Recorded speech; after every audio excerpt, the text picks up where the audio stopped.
What's up guys, and welcome back to another eBay miniature rescue. Today we're going to do a quick update on using contrast paints.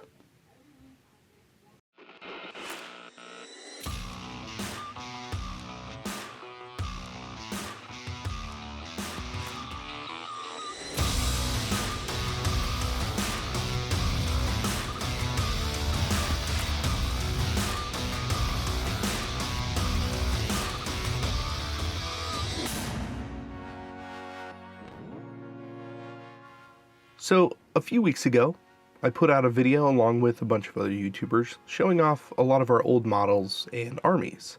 And the idea behind that was to, show progress and give an update onto where we were at painting-wise from where we started. And I really wanted to try something different with some of the other models.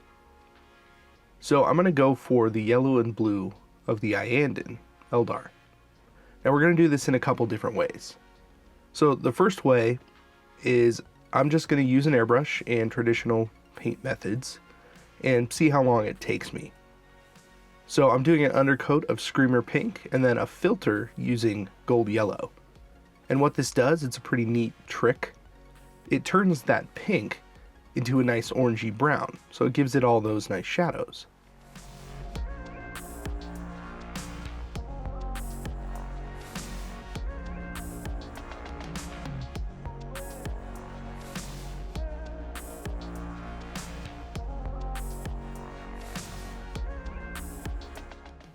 One of the things about contrast paint that has really started to come up a lot more since they've come out is that they're very good for glazing. So thinning this down, or not in some cases, with the contrast medium, you can really push certain colors into areas and glaze just like you would with a traditional paint, but they're already pre-mixed and they work very well. So I'm using some of this Alden yellow appropriately to push those orangey browns a little bit further, because that's really the color that comes out of this contrast paint.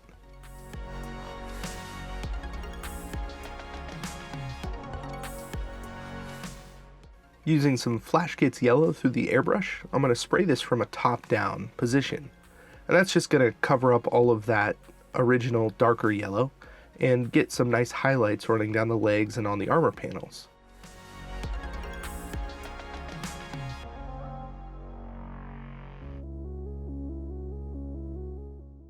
Using Calidor Sky as a base coat, also through the airbrush, I'm going to take care of the helmet. So the reason that I'm choosing to show all of this airbrushing first is that I want to set a baseline. So if I want to paint all of my Eldar in this Alden color scheme, I want all of the yellows specifically to be nice and smooth and bright. And that's not always something so easily achieved with yellows using a regular paintbrush. The other reason is purely down to speed. I want to get these Guardians out fairly quickly, and I want them to look halfway decent. So we're shooting for a nice tabletop standard with a few details filled in and maybe some other extra stuff, like maybe a gradient on top of the gun. So after setting our baseline, I'm going to move into contrast paints and try and achieve a similar result and see if it saved me time, if I can get these Guardians on the table even faster with less effort. Hey guys, I just wanted to interrupt this video really quick and let you know that the release schedule is going to be a little bit erratic in the next few weeks, as I'm going to be attending LVO. So if you're going, find me and say hi. Now, back to the video. Alright, so now we're moving into pretty much pure contrast. I'm going to start with Alden yellow over just a white prime, and I'm going to cover the entire model with this paint and try not to let it pool in any weird areas.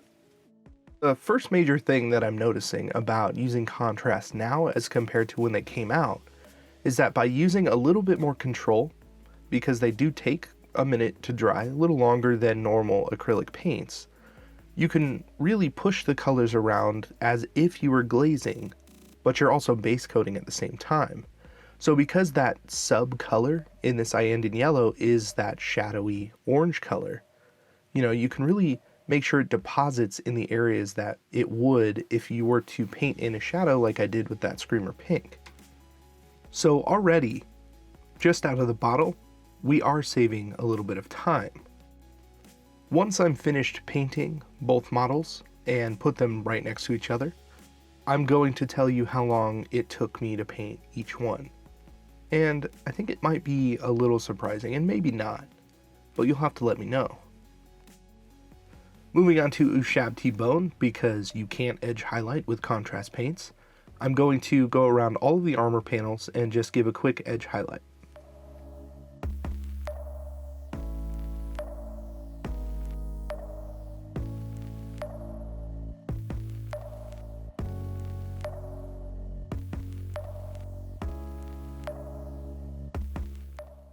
Coming in with Talisar Blue, I'm going to cover the entire helmet. Now this blue is a little bit lighter than some of the other blues in the range, and with contrast paints we want to start with the lighter colors, because if you're eventually going to come back with something darker, like for example this ultramarine blue, then you can lay that darker color over the lighter color and it covers it right up. So we're going to use this ultramarine blue to lay down some shadows on this helmet.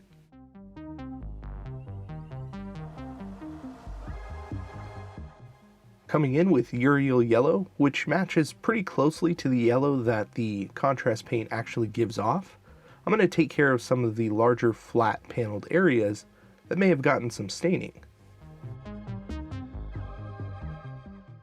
I am thinning this paint down quite a bit with water into a nice glaze, and I probably went over this particular part, this top part, probably 3 times after, each coat had dried, just so I could get a strong yellow and not have any issues.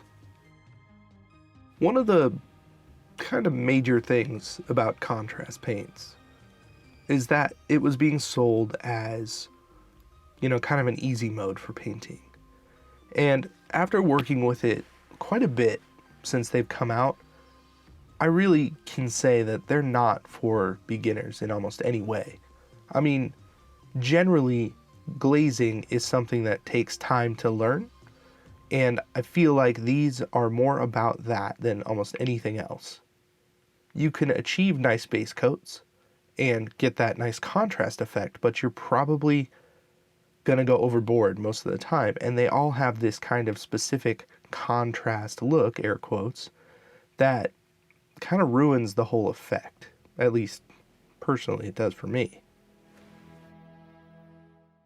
So now I'm going to come in with some Gray Seer and clean up anything that I may have overspilled on, and then we're going to use Black Templar to cover all of the pipes and the gun. So probably one of the biggest things to come out of contrast paints is this color, Black Templar. It works how you want it to work, how it was advertised to work, and I've used it for a lot of different things and been pretty happy with the result almost every time. So do you think there are other contrast paints on the same level as Black Templar? Let me know down in the comments. Bringing back Talisar Blue, we're going to take care of all of the gemstones and other little details, like the little loincloth he's got. Just another call. My thoughts are primal. My anger shows. My moves are heavy. My sight is slow. Am I an angel? So the one on the left is the airbrushed one. And I mean, it stands out a little bit more. The helmet looks nicer. And overall, I'd say it's, it's a cleaner model. But that took me, using the airbrush and some, normal brush stuff, about an hour and a half. The contrast model, on the other hand, took about 15 minutes.